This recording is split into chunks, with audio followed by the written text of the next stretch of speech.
So we're going to mostly talk about how to put together a CV today. Okay, so it's going to talk about how to put together a CV, what you should put in there, mistakes you can avoid, where you should put it once you've done it. Okay, let's see. Just getting up and going. All right, just before I start, okay, there is only a handful of you, so just you be nice to me, I'll be nice to you, okay? Give me an indication of sort of what you guys are studying, like who's coming from finance?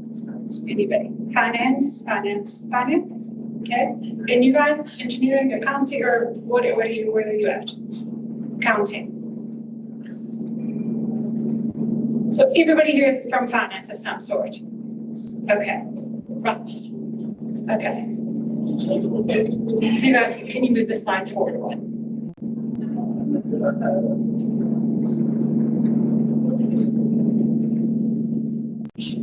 All right.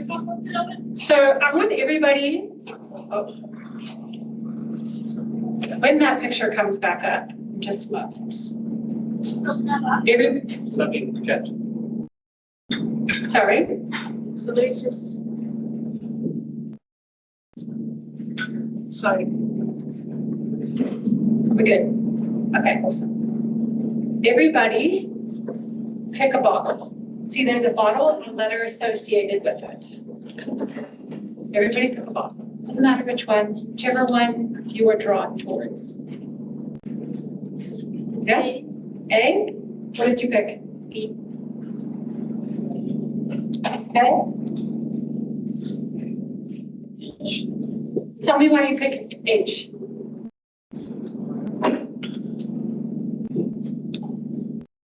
What stood out to you? What? Why did you pick A? A is the first letter of my name. Okay. Why did you pick D? The front, in the middle. Just guess. Okay. Okay. Cool. You can move forward one. Okay. So here's the deal with this TV. Okay. So you guys are busy studying all sorts of wonderful, fancy things, especially these two tables up here. Y'all that just sat down, I don't know what you guys are doing just yet. We're going to get there. But you guys have all this incredible knowledge in terms of finance and functions and ways that you can be valuable to a company. But that has to be, you have to articulate that. You have to display that to a company by making a CV. It's almost like your own little sales pitch, your own little marketing thing. Okay. And so this is not for you. A CV is for the person that's reading it. We tend to put things on there that we think are important, but it doesn't actually matter to the job. Okay, so the CV is not for you. It's for the person that's reading it. It's the information that is important to them. It needs to stand out. Renelle, can you go back one slide?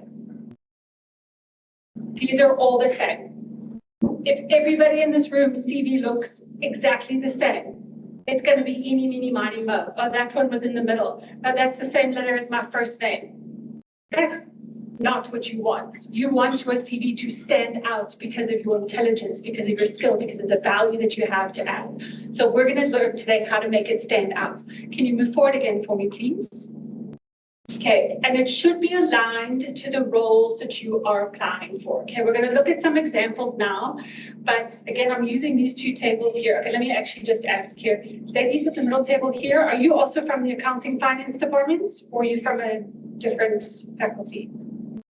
Accounting. And you guys over there? All accounting. Okay, all my finance people. Okay, perfect. Management science. Sorry? Management science. Yeah. Okay, awesome. Okay, so the CV that you make must be aligned to the role that you want. Okay, so this is not an opportunity for you to chuck random information on there. It must be aligned to the role that you are applying for in that particular time. Okay, so we're going to look at further examples just now. Can someone move forward? Okay, before we get into the specifics of the CV, so when you have a CV constructed, okay, so there's different job portals online. Okay, so for the most part, gone are the days where you print out a dozen or 2 dozen CVs and you walk from door to door. It does still happen sometimes, but for the most part, you're going to be doing that online through these job portals. Okay, so you get all sorts of different job portals. The ones that are used often in South Africa are Careers 24, Peanuts, Executive Placements, My Recruit, Graduate, Career Junction, LinkedIn, and then there might be some specialty sites. So these ones here, Behance and Get, that's more for IT or design of sorts. So that doesn't apply to you guys. But these are portals where you log on as a job seeker. You put in your information, where you studied, what your topics were, what experience you have, and it's used as a database to search from. So then when recruiters like myself, and there's hundreds of us across the city, we need, okay, perfect example. I have an entry-level role on my desk right now for a data analyst that comes from a finance or accounting background.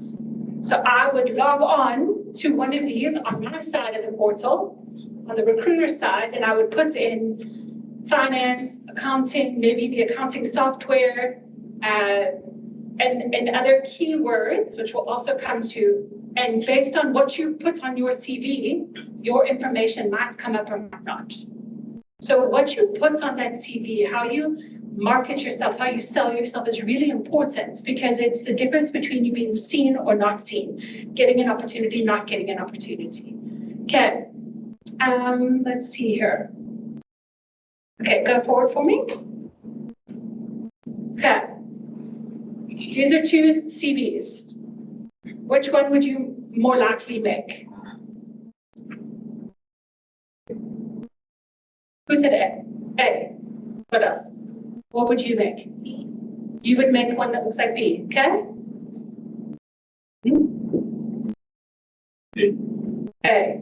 Why would you make A?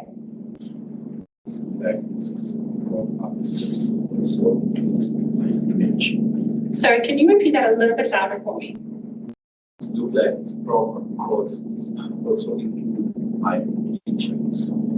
Oh, you like the picture? Okay, yes, okay, yes, yes. Tell me why. But I don't think it's a good idea for someone to see me or judge me, or people then judge people on Facebook. Okay. And you here in the front, why did you choose B? I feel like this one looks informal with all the colors and TV. Okay. Okay, cool. Thank you for your input, everybody. So neither of these are actually wrong. And I think you guys brought up some really interesting observations. Your observation about it being more formal or informal, and that's an interesting observation that more has to do with what field you come from.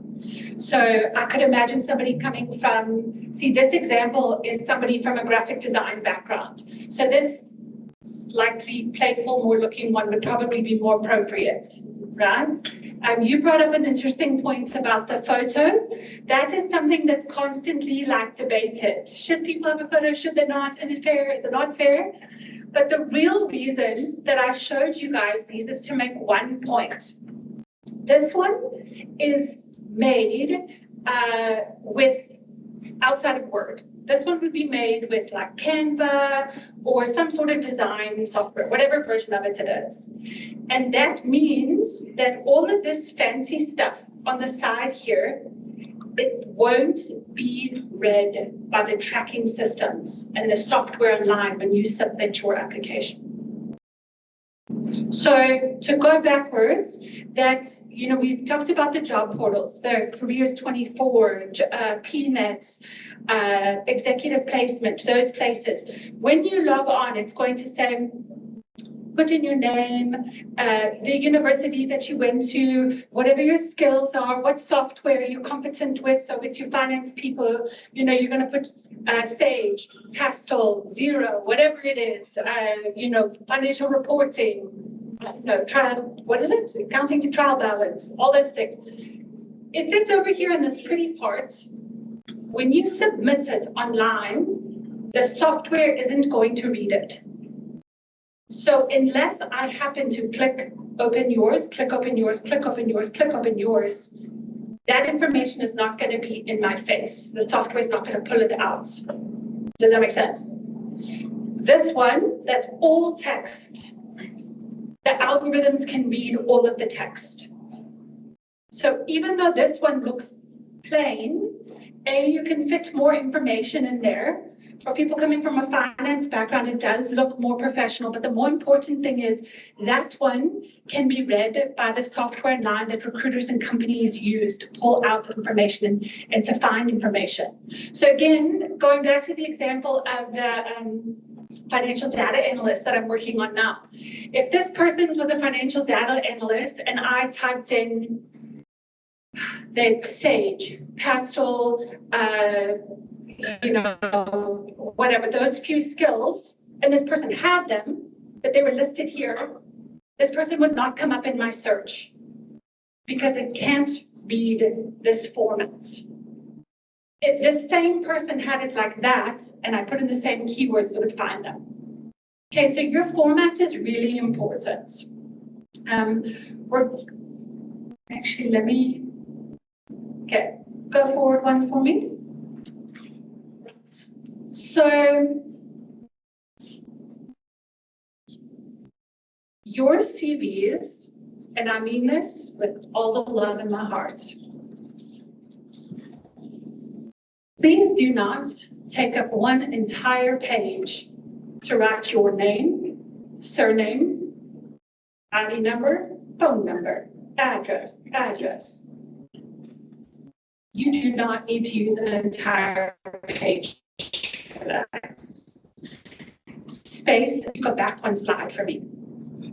So if you look at this here, all that information that I just said, name, ID number, contact information, all that is in this little square right there. Okay, so never mind the format, we talked about that format. My point is that information could fit in one tiny little piece of your CV. Okay, so my recommendation is at the very top, it has your name, and right underneath it, it's going to say ID number, languages spoken,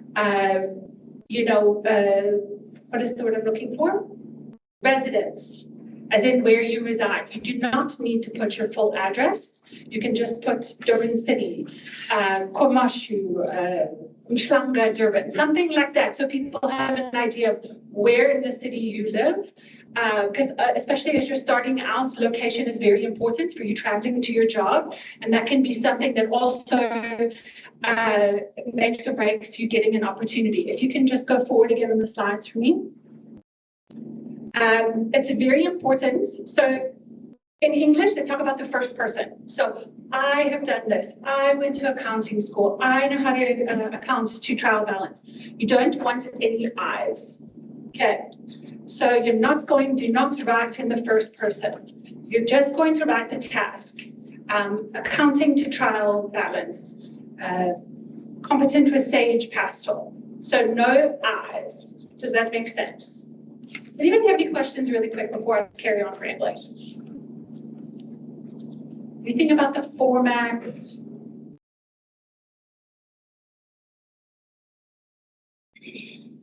Okay. All right.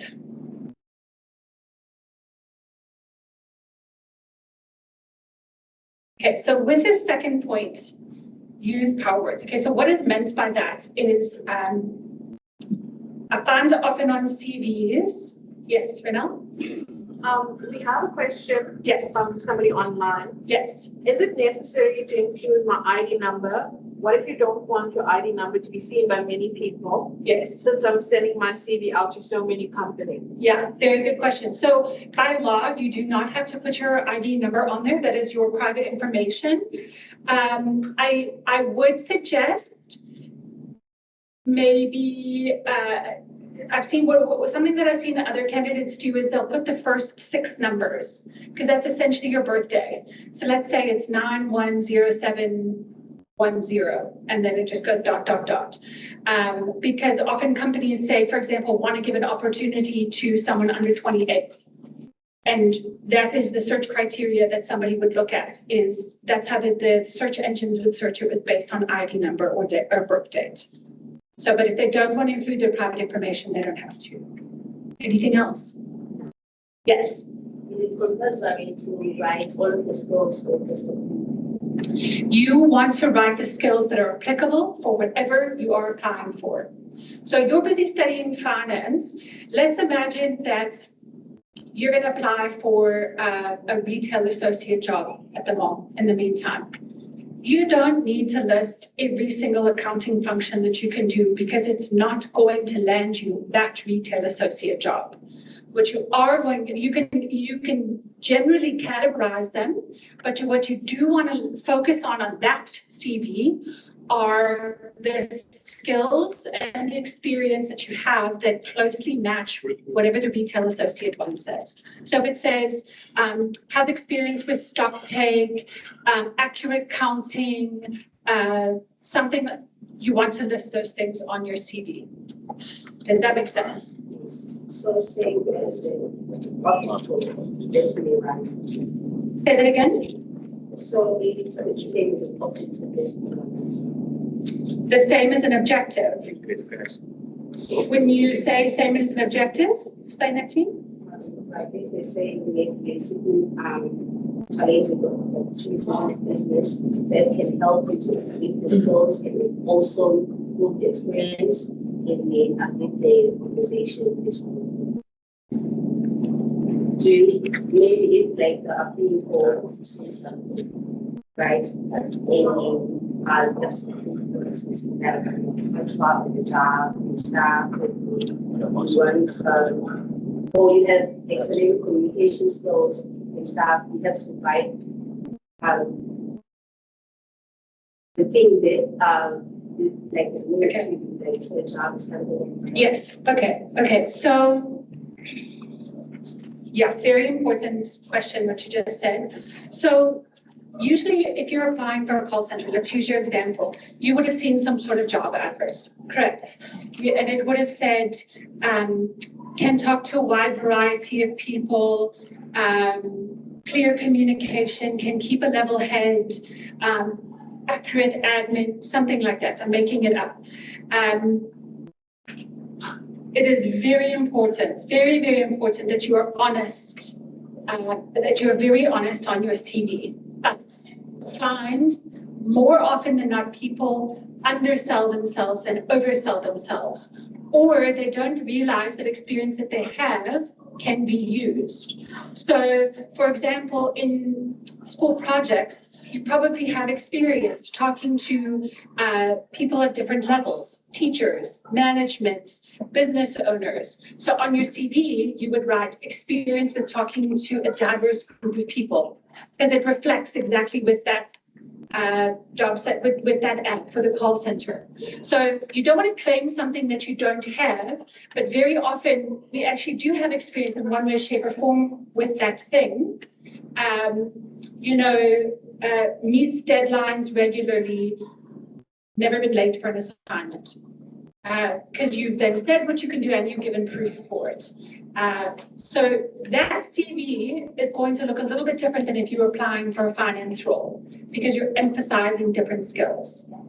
So you will probably have a CV that is like a sort of the core, that has your core information, your name, your location, your gender, your languages, that sort of stuff, and then your timeline in terms of what you studied, where you have worked. That information is not going to change, but how you word the skills and experience that you have will likely change a bit depending on what role that you have, to word it their way.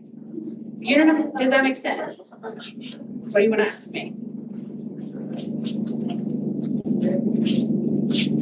Any other questions? Yes. We have an online question. Yes. You've obtained a certificate in an accounting software, example, Pascal. Yes. Can you put it under both under achievements and certifications, or it just has to be one? There's nothing wrong with putting it under both. I would actually rather just put it under both. Sorry, there's another one. Yes? Is it important to list all the duties you've done while you were doing in-service training when applying for internships? Keep in mind that I do have a recommendation letter that also has all the duties that I did. The question is, should I list my in-service work? Yeah, all the duties, but she also has a letter that lists all the her duties, the recommendation letter. So that goes back to what we were just talking about in terms of tailoring your CV to match whatever you're applying for. Because all of your duties that you did in your in-service training, some of them might be applicable to the finance role that you're applying for. Some of them might be more applicable to the call center role that you're applying for. So you're going to highlight those different responsibilities based on what you're applying for. If you're applying for a call center and you list all your finance stuff as a recruiter, I'm going to look at that and go, this person's so overqualified. Why would I hire somebody that's going to get bored in 5 minutes? And you're shooting yourself in the foot. Versus if you highlight your experience, your in-service experience that is more in line with what I'm looking for at a call center, then your finance background becomes a bonus. Anything else from online? Anybody else out here? Welcome to everyone that just came. Yes. On the reference side, people that to lie and say there's a reference, that's right. The employer calls, that's So I didn't 100% hear you, but I heard you say you're asking about a reference, and should you put a reference on your CV? Is that what you're asking me? Yes, but most people say you must put maybe the family members so that if the employer calls, they can thank you.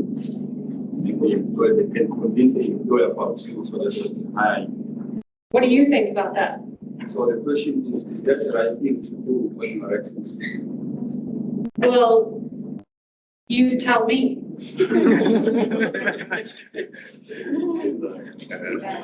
It's a question.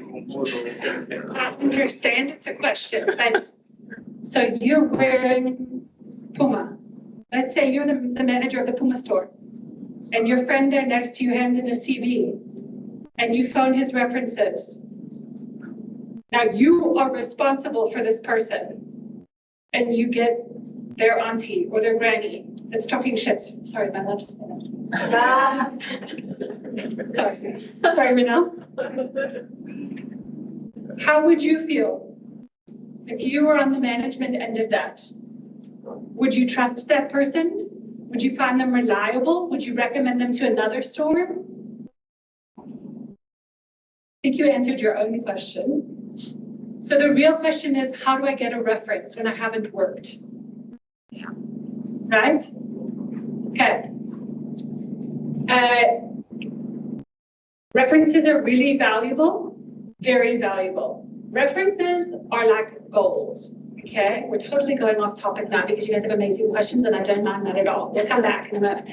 References are gold because especially when you're young in your career, you're going to start out as a clerk on somebody's AP team and you're there for a 1-year contract. Okay, great. He did really well. I phoned. How did he do in this contract? No, he did great, no errors, he took correction, it was great. Okay, perfect. So I hired him. 6 months in, you decide, this isn't what I signed up for, I don't like this one. And you go. Now someone's gonna phone me. And what, you're gonna turn around and ask me, can you say something now? After you walked out on me? No.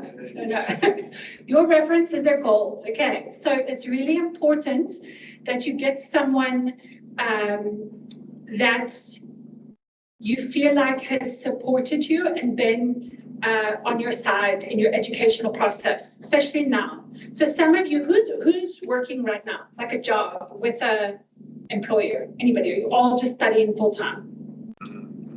You're working. Okay, so you can get a reference from someone. So that could be, so employers want to speak to the person that you report to. So that could be your line manager. It could be a shift manager. It doesn't have to be the owner of the business or the big boss or whatever. They want to hear from the person that works side by you on a daily basis. If you don't have that experience, then you are going to go to a teacher, a supervisor, someone older than you that you maybe did a project with. You're going to go to them and say, can you write a reference for me based on these points? And then it's real information. So definitely do not put your family members down is the short answer to that.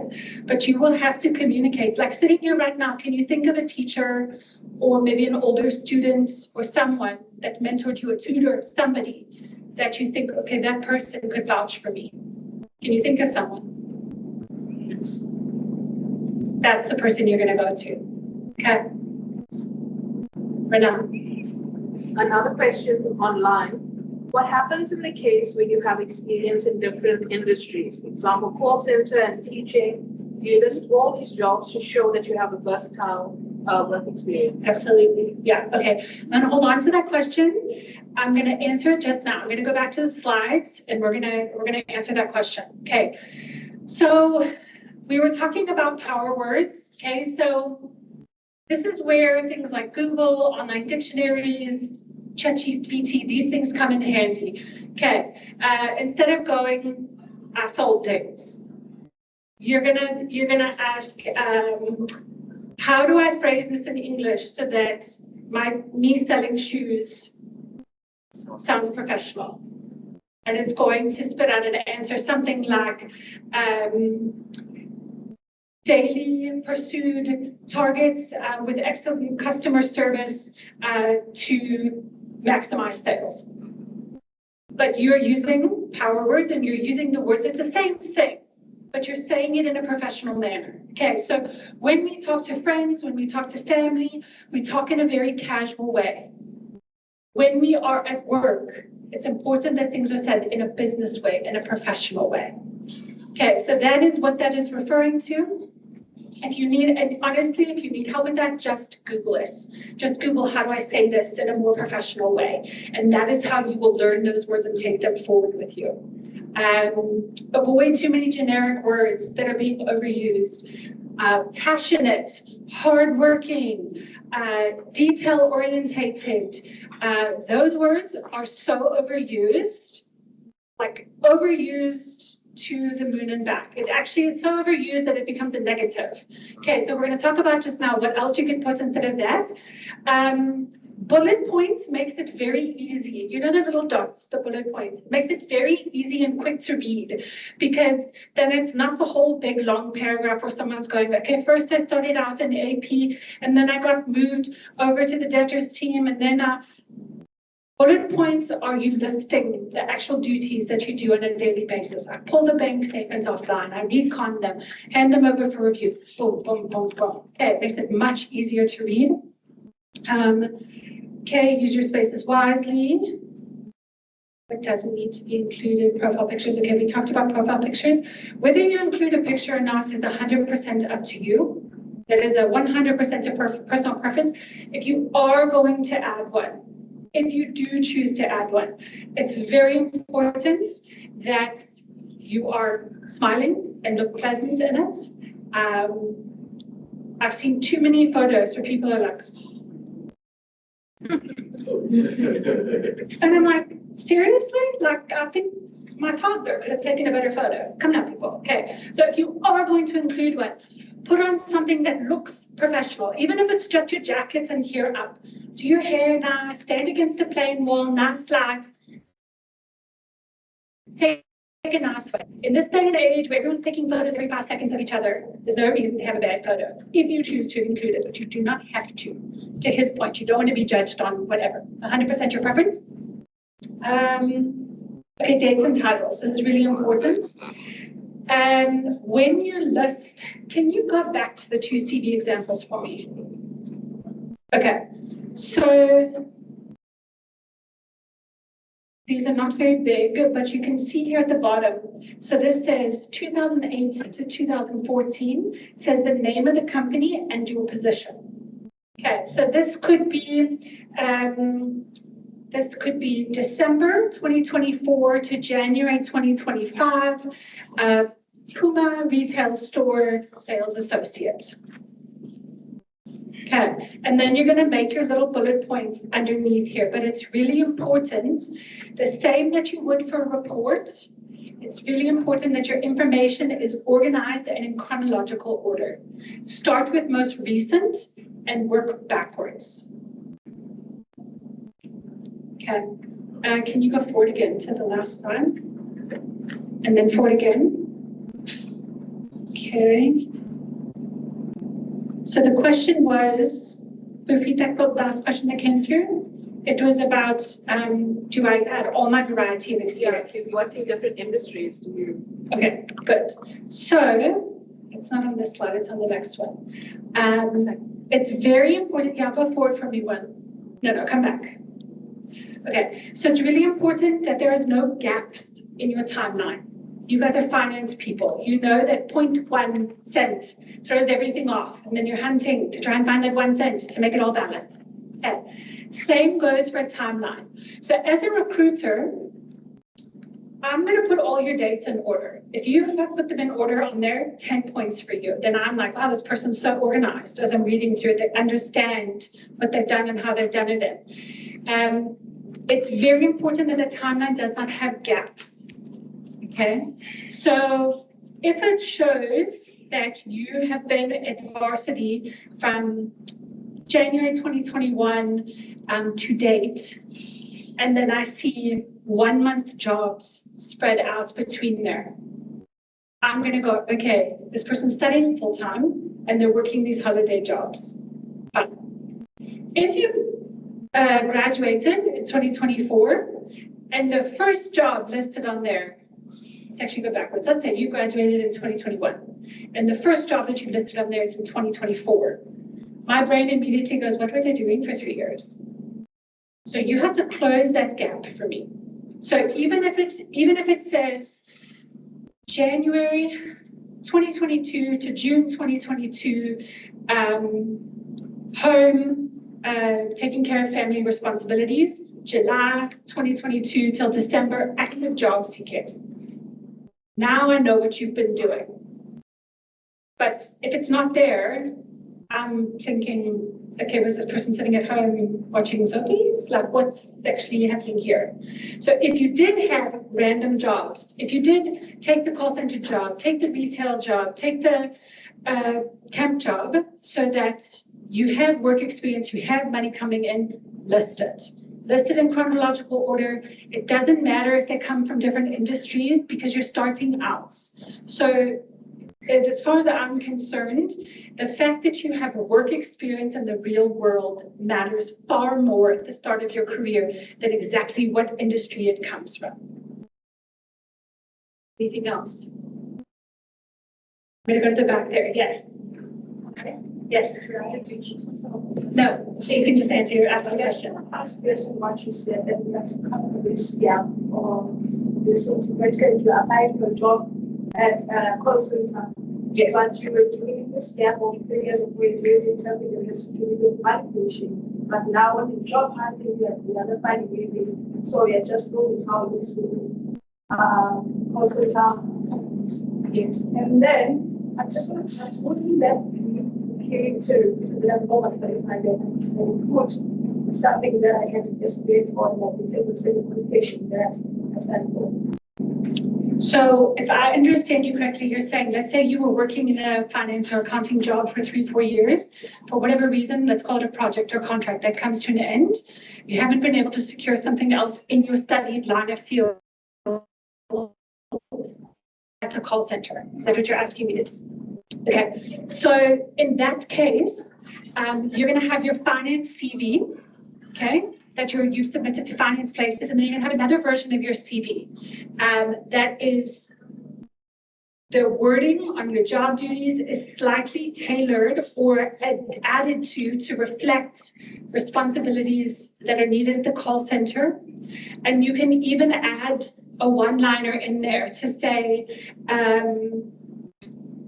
most recent contract came to an end, seeking stable employment. seeking stable employment, so I'm just getting my words around this, seeking stable employment and looking to use my core skills, communication, data admin. So it doesn't seem like totally out of left field, because if I read that, I would think, okay, this person needs income. This person needs income, and they're clear on the fact that this is not a finance role, but they need a solid job. But a lot of it has to do with how you word it. So if you just submitted your finance CV, that would be weird. You've got to tailor it slightly and adjust it slightly. Does that answer your question? So that doesn't appear that I'm overqualified. Yes. So you can never minimize what you've done, but you do want to, again, close that gap for them. So go, contract came to an end, because again, if you don't say something about contract came to an end or company retrenchments, something like that that tells why you finished with your finance role, then recruiters are also going to wonder and ask, well, why is she leaving finance to go into call center? Whereas if you state it, you know, it was part of a section 189 retrenchment,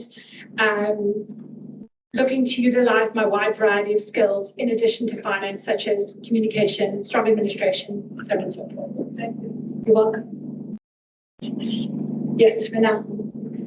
Could you please share on how are we supposed to write a personal profile if we are not supposed to write as a first person? Okay, that's a good question. All right, I'm gonna come back to that one too, the person online. All right, let's see. I'm gonna go, yes, go ahead. On the point of explain gaps, if I happen to take a gap year and did nothing productive during that time, should I still leave it or must I explain? Okay, so I think to a certain degree, I can't speak for every recruiter, but for me, if I saw someone that, let's say they finished varsity, finally get your degree, and then there's a year before you actually start working again. And I asked you, what have you been doing for the last year? And it was like, if you said to me, sure, nothing.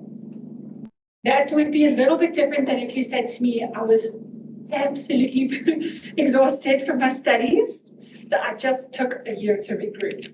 I had some family responsibilities to attend to, and now ready to go. Same thing, but one sounds like you're talking to your friend, and the one is more professional. So if you did take a year off, care for a family member, needed a break to regroup yourself, whatever the case may be, you can say that. You can say, listen, after all the years of studying, I just needed some time to figure out what direction I wanted to go, spend some time with my family, feel strong now, I feel healthy, and I'm ready to go. Yeah. Anybody else? Right, carry on. Okay, cool. Okay, so this is more has to do with the formatting of your CV. So try to avoid things like using fancy word arts. Make sure that the alignment on your CV is one way. So it's either centered or it's left, but just make sure that it's, because again, it's going to read more easily that way. The consistency of it, the fonts, make sure you use the same font right throughout.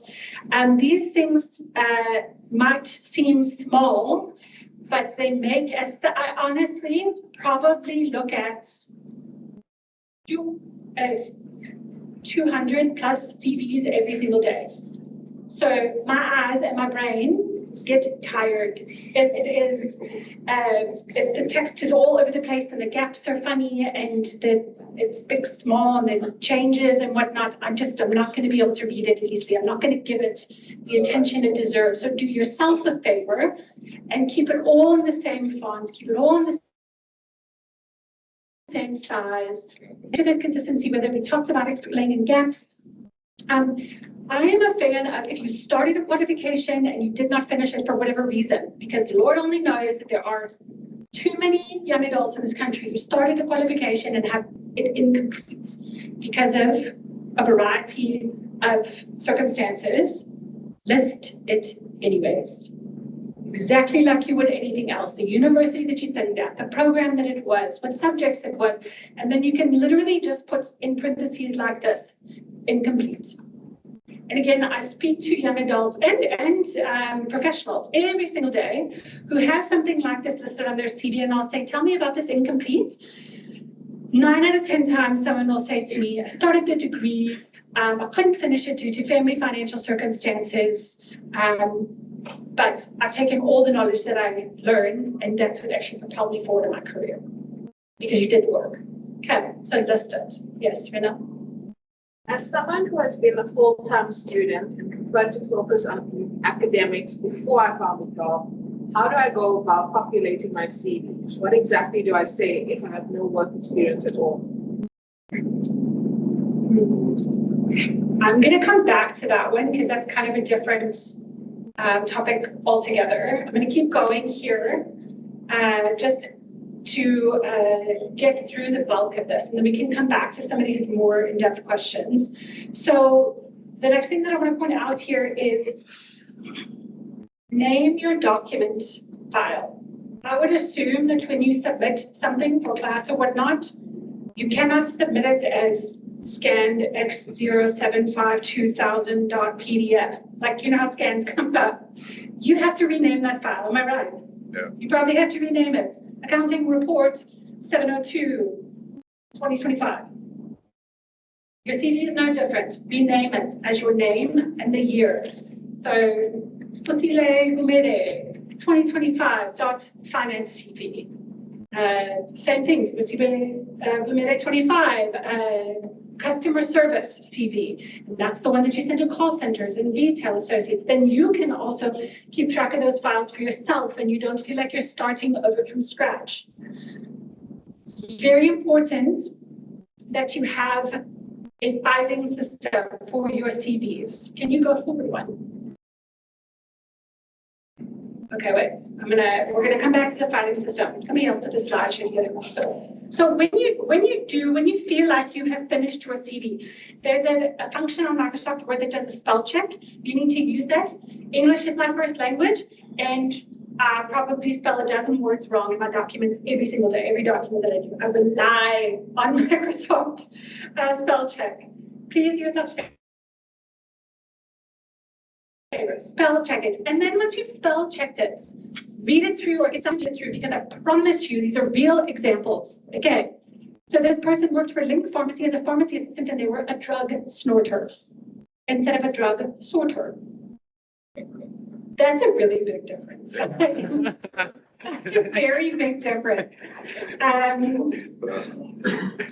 This one down here didn't have the name of an institution in it. Go forward to the next one for me. I think there's another. Okay, yeah. Career break in whatever year to renovate my horse. What is that supposed to say? House.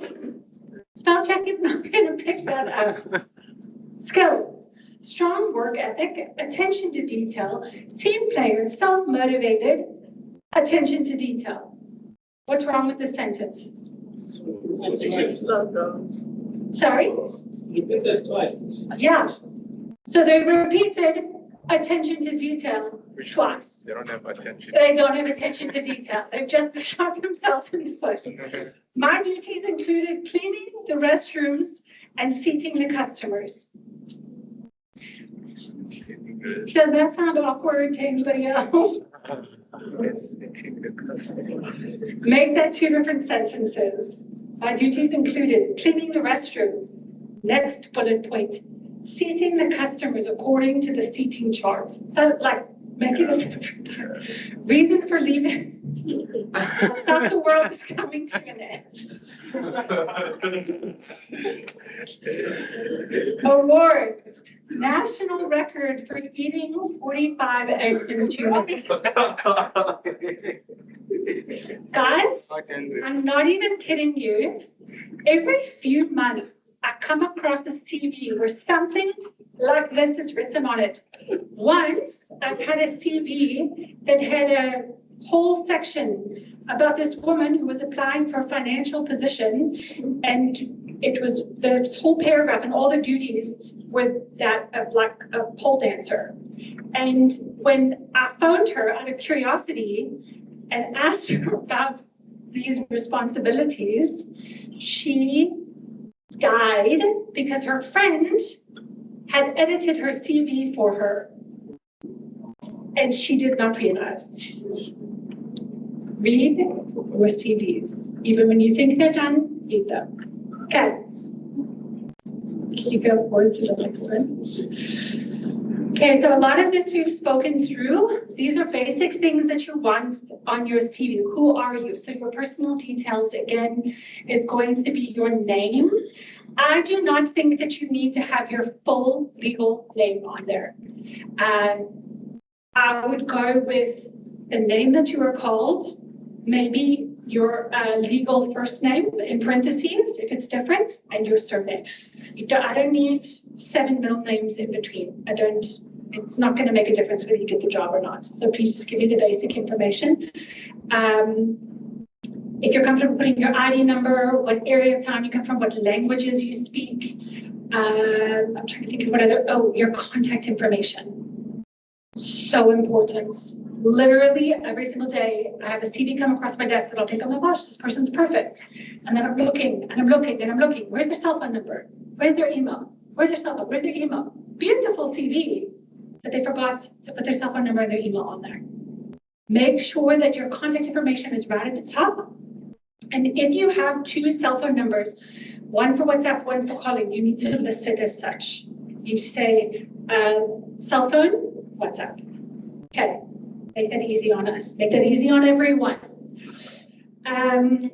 Okay, why? We'll come back to that. Where, your qualifications, your work experience. We spoke through your duties as bullet points.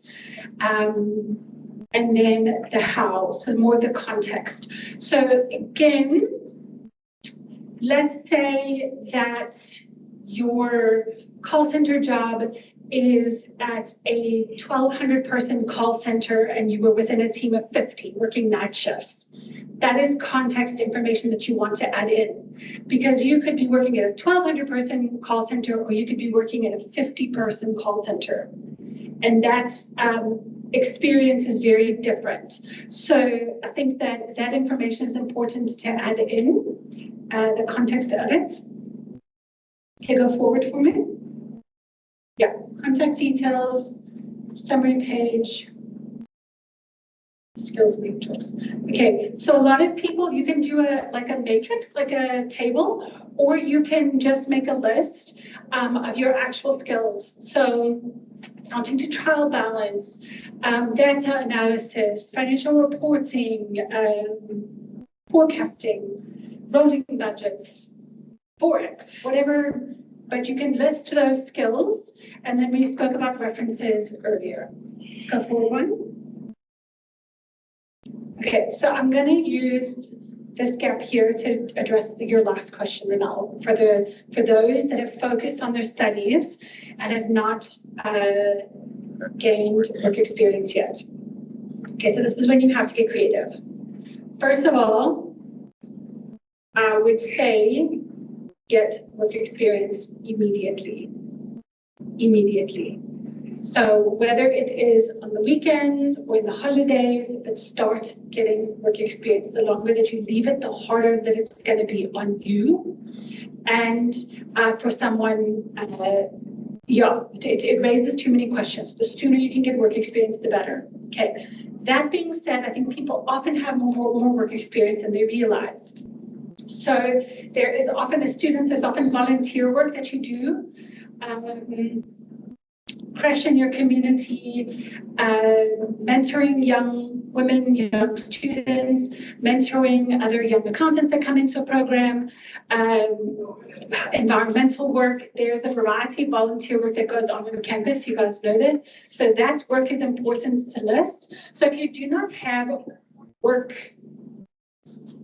experience to list, you could maybe reword it as I'm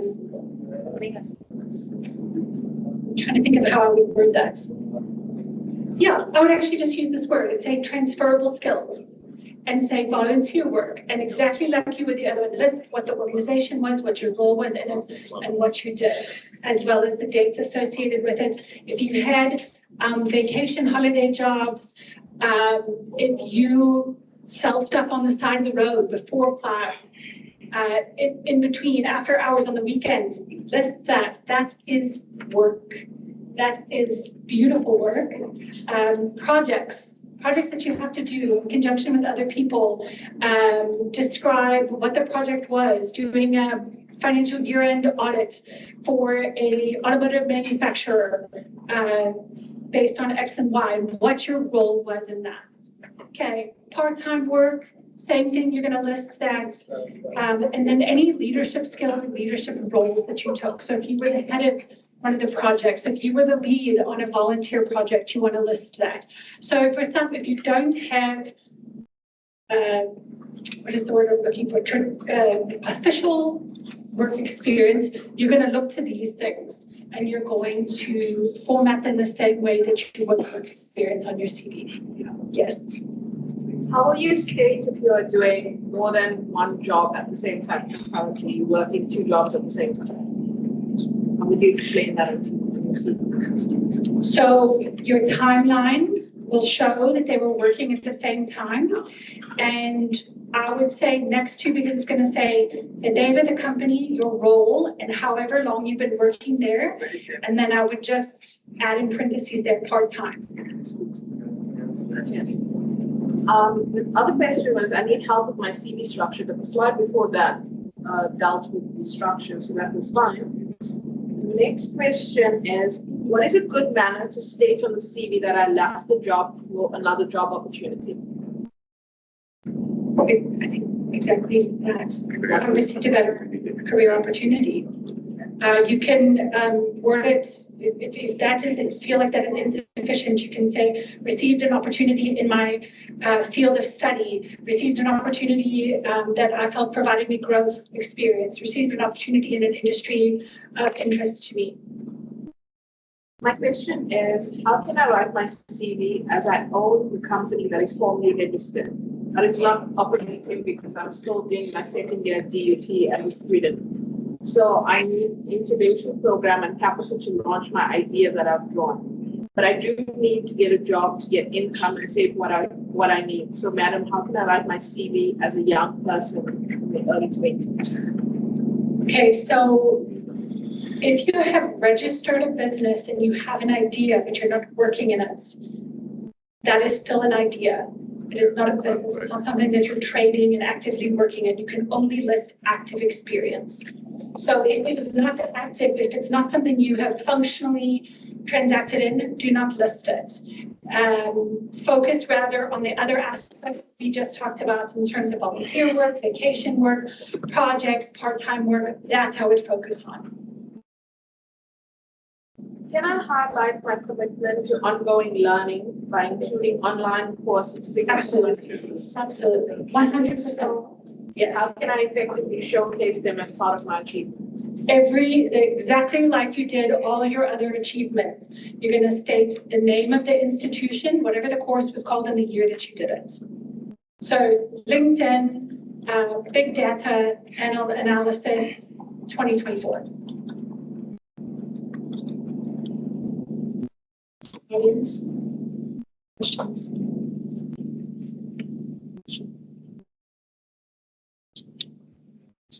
Okay, let's go forward to the next slide.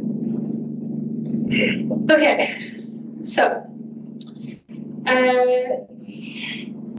we were talking about the first person. How do I write something about myself? It's not in the first person. This is what we see on like 7,000 CVs every day.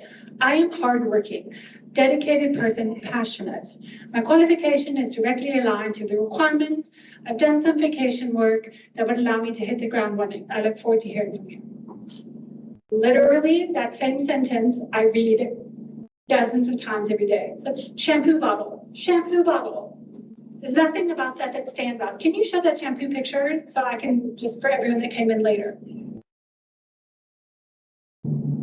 That sentence that I just read puts you in this category.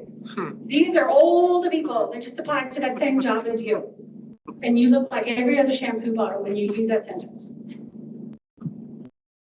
Okay, go forward for me. A good quality CV, a good quality interview is all about proof.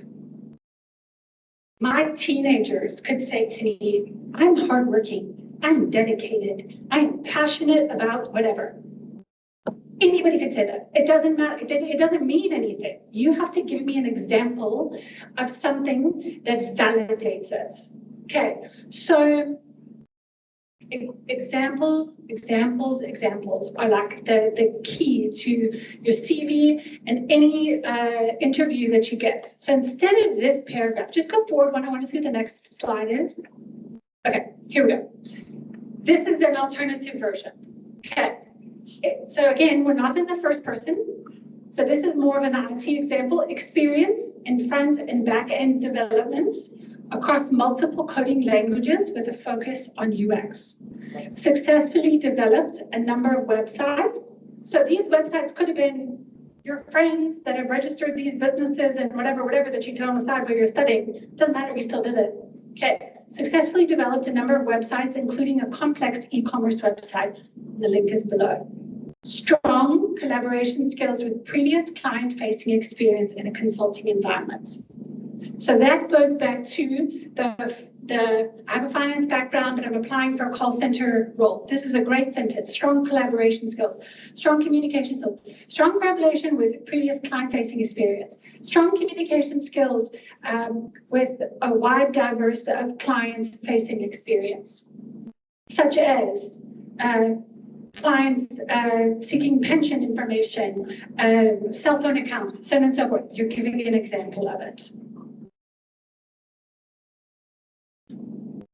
I'll read the second example, and then you all better come up with some questions. I'm going to ask me a question. Improved operational efficiency by 30%. You're telling me what you did. Improved operational efficiency by 30%, which resulted in a reduction in turnaround time from 3 days to 2 days. So you're given some bookkeeping task, and the process that's shown to you is slow, it's sluggish, and you're thinking, okay, well, why is this person still doing everything manually?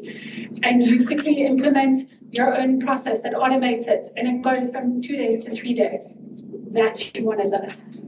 Okay, adept at the utilization of a number of methodologies, including Lean and 5S. So that is more applicable to manufacturing. This could say, to tailor it to finance, this could say competence with pastel evolutions, 0, and SAP, including raw material accounting. I made that up, but you hear what I'm saying. Exposure to a wide variety of projects, including manufacturing. Okay, so all you guys that come from finance and accounting, yes, you're doing finance and accounting, but it's likely that you're going, at least a portion of you are going to work in a business. So your business exposure will matter. Accounting projects in manufacturing, accounting projects in event management, accounting principles applied in e-commerce, including payment gateway transactions. Those are specifics that will begin to drive your career and move it forward. Questions? Yes. Hi. On the last question that was read, the question highlighted on how you showcase some of your work that may be related to the post that you're applying to, maybe showcase it to the recruiter. Now, from the first example, bullet number 2 speaks about developing something, and then the link provided below. I provide the link for the links, maybe from GitBash or GitHub and so on, but as a recruiter or on the recruiter's perspective, if my CV is not 100% or maybe it's like an 8 out of 10, but the link is like whatever's inside is a 10 out of 10, but you are not willing to click on that link at that time. What is that? Like how do we deal with that, or how can I make sure or just highlight that so that you may be interested in that, or how can I format it in a way that can, I don't know, make you click it, or maybe you are just passing, or you don't have the time to look at my profile on GitHub or Gitbash or wherever. So I think there's two parts to that question. So for me, if there's links on a CV, I want to look at them because to me, I'm like, this is important information. This articulates their ability, their projects that they've done, whatever the case may be. So I'm inclined to click on links. That being said, the way that I heard what you just said, let's say there's 20 data points on your CV, and you're saying, how can I make everybody look at this one? Well, you've got a 1 out of 20 odds. It's not good odds. So you need to make your other 19 data points very attractive. I wouldn't worry about the one. I would worry about the 19 driving people towards that one so they click on it. So you've got to find wording that matches whatever or best aligns to whatever it is that you're applying that drives people to want to click on that link. Otherwise, you're rolling the dice. You've got a 1 out of 20 odds. Okay, just one last part. So can you compromise my CV as a recruiter to say, okay, this CV should have been improved, but whatever work that I'm seeing through this person's link is exactly what I'm looking for. Yep, absolutely, 100%. It happens. The biggest joke, which we are forever trying to change, the biggest joke in recruiting is that the people with the worst CVs are often the best candidates. They're intelligent and they have so much experience and they just, it's like they threw spaghetti at the wall and we're like, okay, it's my CV. So, but help me help you. The more information that you can put on there, the easier it is for me to find you. The easier it is for me to find you, the easier it is for me to pair you with roles. But that doesn't mean I'm not going to phone you if there's something missing or whatnot. It just reduces your chances. Yes. Hi. Hello. So I want to ask just one question. Yes. It's actually pretty simple. So recently we have seen that there's been a rise of websites, mobile apps, everything like that. So in context to the CV, I want to know what exactly weighs more, a CV or a portfolio I have detailing exactly everything I've done. What industry are you in? In IT. IT. So that's Okay, so I think you came in sort of halfway. We spoke about this a little bit at the beginning, but that's fine. I'm happy to repeat it for everyone that came in. So Renelle, can you go back for me? Let's see here. Back. I think it's the second or the third slide. Let's see here. Okay, here we go. That one. Go forward. Okay, so this is a whole variety of portals where you're going to want to put your CV. And some of it is going to depend on what industry you're in. So in your case, for IT, you're likely going to have a repository on Git. Yeah. That is very important. It's important that you have a solid repository online because then even if all I have is your most basic information in a tech stack listed and your repository, I have a direct example. I have credibility to validate your CV and your work experience. So this, if there's somewhere else that you want to put it, but I would definitely keep your work up to date on there. And even if your CV is very basic, it's important that the two go together because again, same as this last gentleman's question, if one is strong and one is weak, you're reducing your odds, then you're like literally flipping a coin, 50-50, that someone's going to find it. Whereas if both your CV is strong and your repository, you're upping your odds considerably. So do that for yourself and make them both strong. Okay, thank you. Yes. No. Can I mention the projects we do in the institution most of the time versus an experience? So this person is trying to ask, like, while they're studying and they have group assignments, these projects, are they able to list that on their CV? Yes, so I would not list every single group project or assignment. You want to list key projects and key assignments. The ones that showcased your leadership ability were the most complex. I used new technology, one where you got an incredible result. Those types of projects and assignments I would list. When you are involved in student leadership while studying, how do you list this on your CV and is it necessary? Exactly like you would list anything else, you're going to list whatever the organization is. So even if it is, whatever the title would be, head of my student dorm, name the university and the duration that you were in leadership and what your basic responsibilities were. Ensuring, you know, lights out by a certain time, that everyone's deposits were paid, that maintenance was done, I don't know, making stuff up. But whatever your responsibilities were, highlight that. Yes, absolutely. When providing proof on your professional statement, won't it be too much when you're also doing that in your skills, achievements, duties, and responsibilities down the line on the CV? So you don't have to do everything. You don't have to do everything. You can pick and choose. There is no, there's no like one set fit formula. What I would say to you, do not go past 2 pages.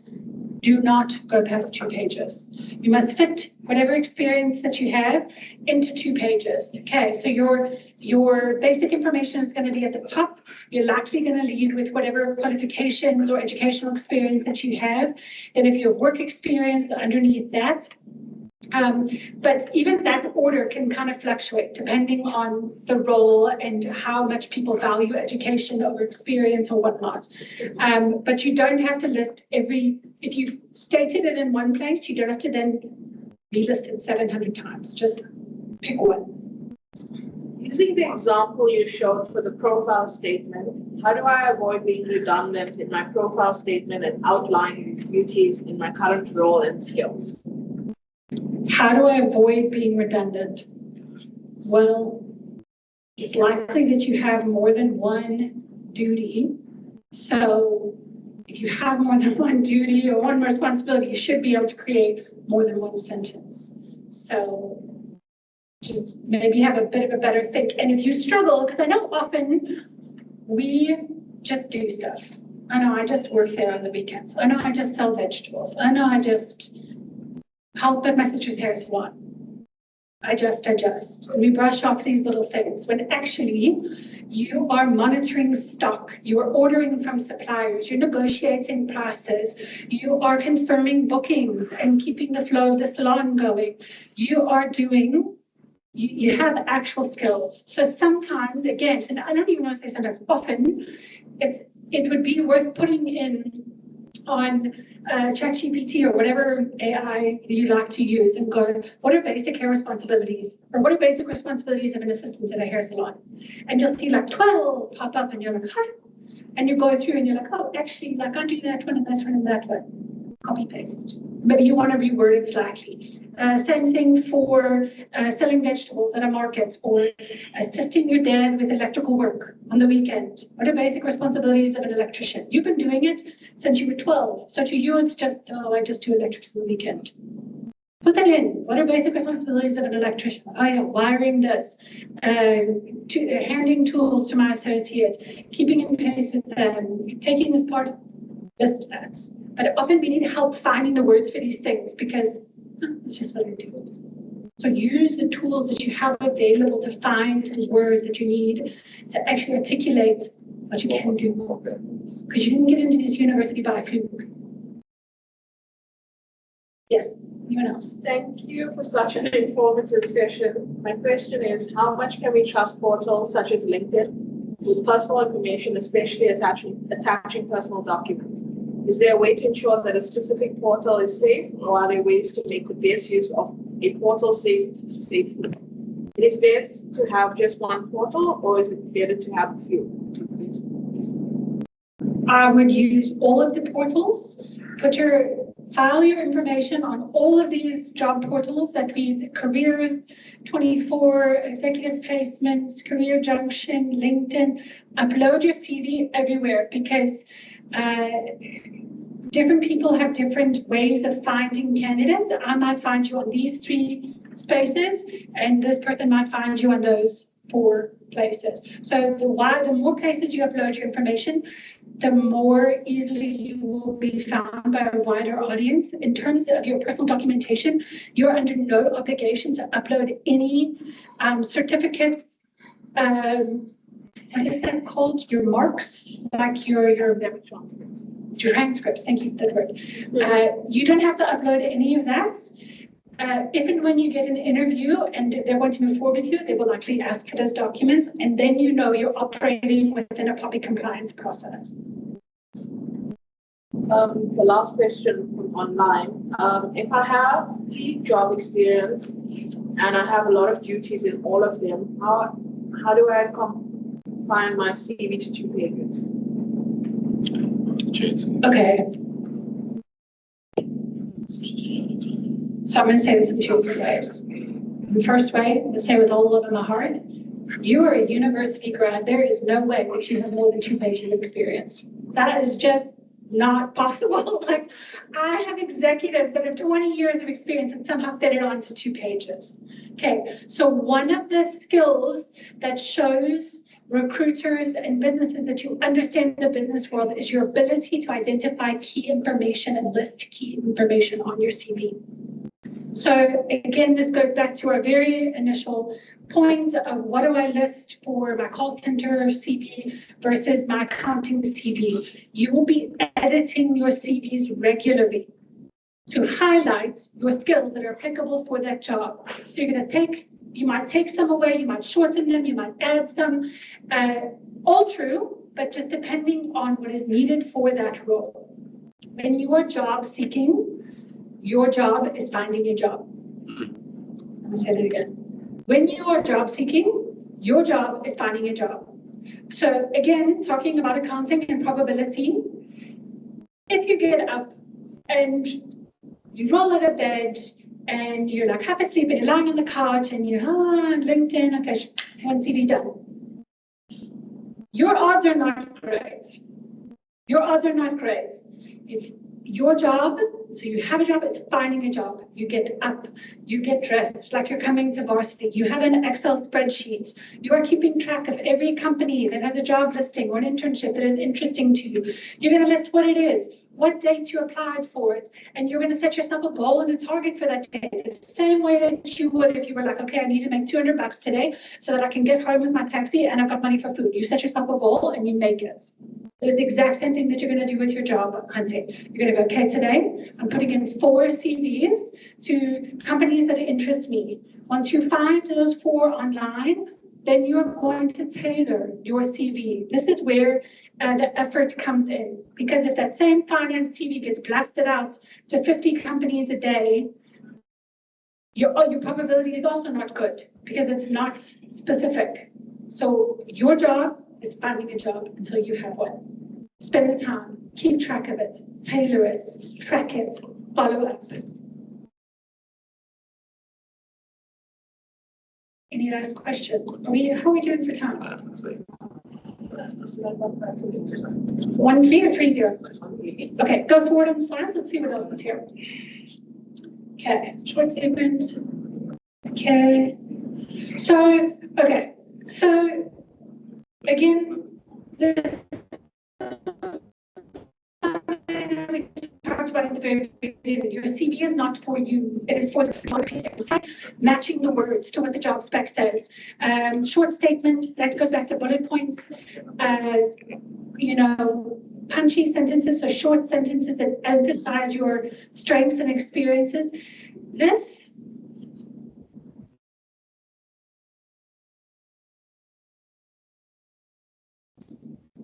sentence is easier read or said. Actually, that's hard.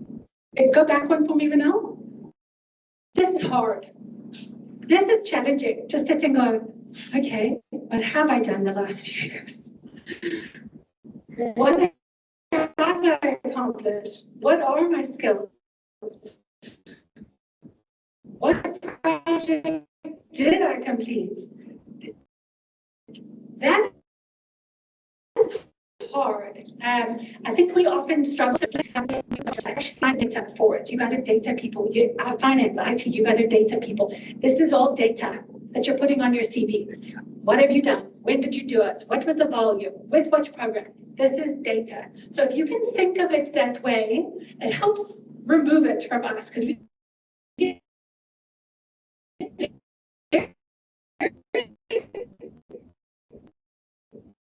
close to this information. Look at the data. What is the data? What was the product that you sold? What was the program that you worked with? How long were you there? Put the data down, and it doesn't have to be perfect. You're going to start with it down.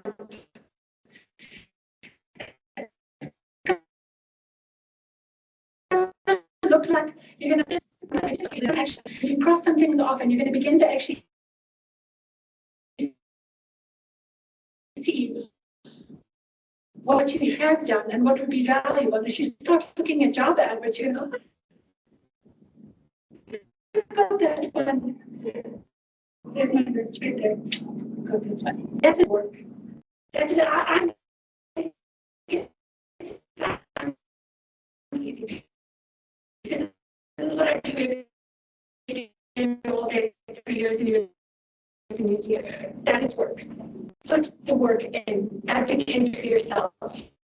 No one else is going to be afford to research. Maybe you have an idea of which companies you want to work for. Okay, so again, using my examples in the room, finance. Yes, you're studying finance. Maybe you, outside of school, you are a car guy. You're obsessed with cars. You work with cars on the weekend. Look for entry-level accounting, finance positions within automotive manufacturers or component manufacturers or automotive companies. Then you have an interest and the skill set matched. That's ideal. Within IT, maybe you're super into banking or the insurance complexities are interesting to you. Look for something within an industry that is interesting to you. Maybe there's more of a specific skill within your range that's really interesting to you. I speak to finance people that are like, you know, I really love the tax. I really love doing tax audits, or I really love this particular line of thing. Fine, then look for something along those lines. But do your research, type in the words in Google, keep your Excel spreadsheets, add the links to there so you can track and see what roles have I applied for. So when I phone you and say, hello school, I'm Ruth, phoning you from Performability Recruitment. You put your CV in for my data analyst position. My worst is when someone goes, oh, which one is that? I put my CV in so many places recently. I'm not sure. Can you tell me again? I literally want to hang up right then. Because I'm like, I get it. I get it. You want to find a job, but you just basically to me, oh, I don't really care. I'm lucky that I found you. Keep your list. Okay. Keep track of it.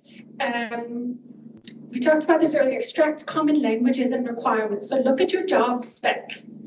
Look at the language there. Some of it doesn't make sense. Put it in Google and say, what's another way to say this? And maybe that other way that it comes out, you're like, oh, that's what I do. And that often happens where I'll phone somebody and goes, do you have experience with this? And they'll go, what do you mean by that? And as I explain, they're like, oh, yeah. We called it this in this environment. So look for common language, understand, I'm stepping on my cord, the different ways that things are said in different environments, and then review it against your CV, make the amendments that we talked about, do your check, go forward from here now. Okay, this whole cover letter thing, in my opinion, this falls into the same category as do I put a photo, do I not put a photo. I personally have never read a cover letter. I don't understand the point of them at all. So I would much rather have a 1 or 2 page explains your experience and your time, and then I get a full write like a rah-rah about how perfect you would be for this company. We can talk about that in a conversation. So if you feel personally compelled to write a cover letter, or you're applying online and they ask for a cover letter, then I would recover, then you're gonna need to write one. But I would again use direct examples that relate to the job. But otherwise, we'll obviously leave it. Okay, keep your standard documentation filed. We touched on this a bit earlier. Have a folder on your desktop or somewhere, and it says employment documentation. And within that, it has your name, .id, your name, .matric certificate, your name, .dut become accounting certificate, your name, LinkedIn data analyst certificate, your name, driver's license. Have it all in a folder, because again, so just one Saturday, one weekend, whatever, do it as a group.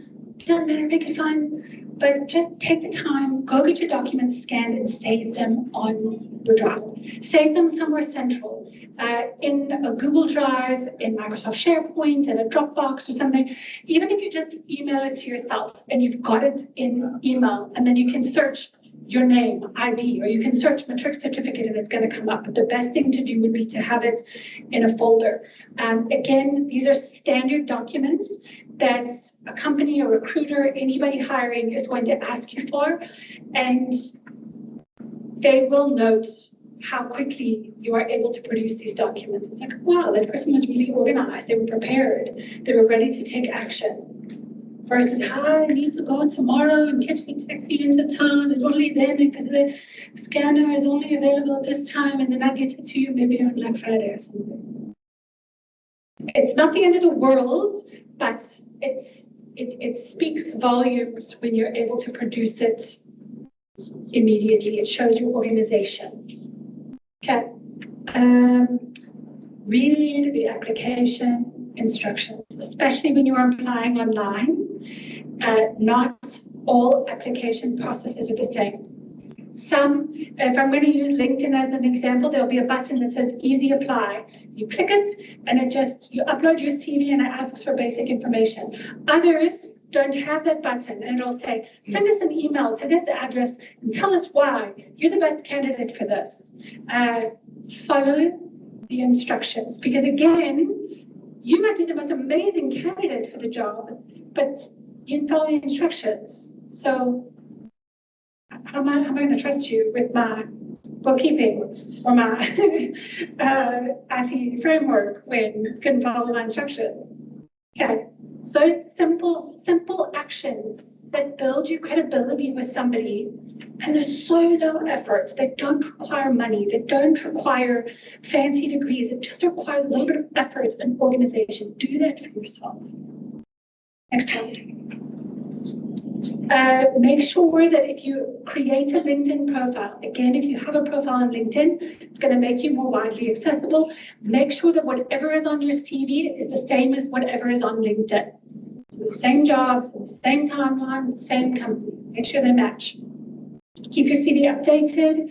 So, I don't know, every 6 months, especially if you're job seeking, it's good to just add extra stuff in. Okay. Next. Spell check, LinkedIn, upload your job portals, standard documents, follow the application instructions. This is all repetitive. Is that the last slide or no? Yeah. Okay.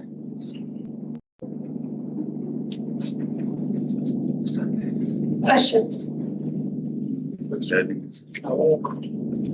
questions. Yes. Okay, can I speak about the ATS? I'm not sure if you explain. Yes. This. I believe that there's a survey just done for ATS and one just like the standards. And now we go back to the two CV examples. So we did talk about this earlier before you arrived, and you have said that beautifully. So, okay, so this one looks nice, but isn't going to be read by the applicant tracking system well because of this not being plain text. that one is going to be read beautifully and perfectly. So that one, when I type in all my keywords, it's going to catch all of them on that side.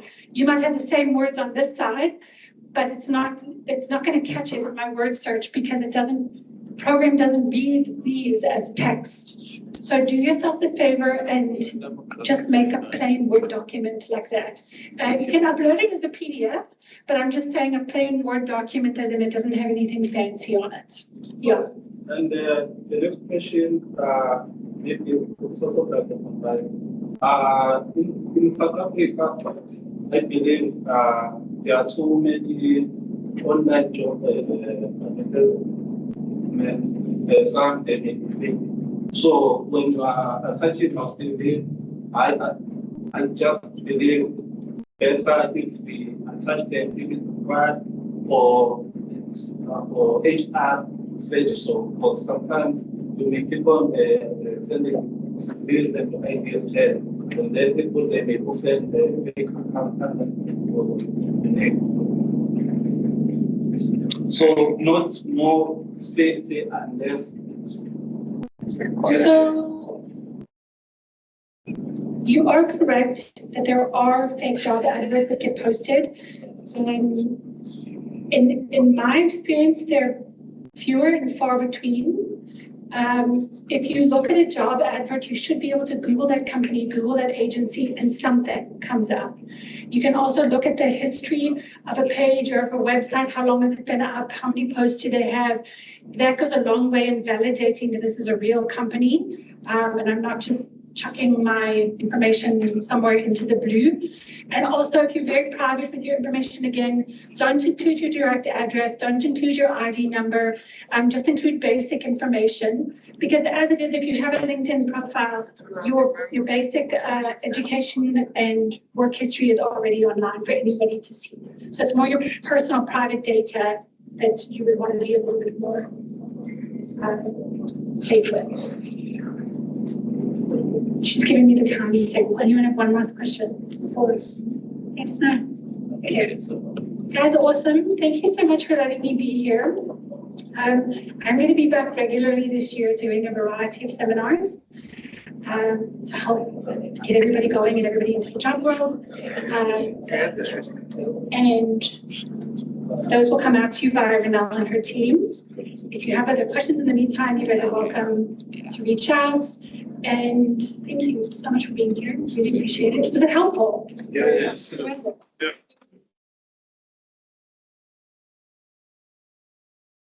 So much, Ruth, and to the Recruiters Care team. I just want to also just indicate, guys, that Ruth is here on a volunteer basis. They haven't charged us a fee or anything to come and facilitate. So they're giving up their time to come through. So thank you so much. I know that it was an informative session because there's 400 attendees online. So thank you for that. Yeah.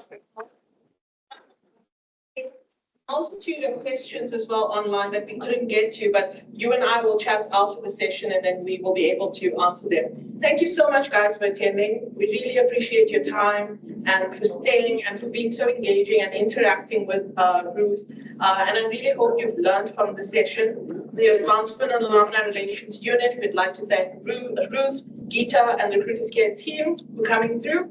Our next session is on the 20th of March. We will send out invites again via Pinboard, and we really hope that you guys will attend that one as well. So thank you so much and enjoy the rest of your afternoon. What's like?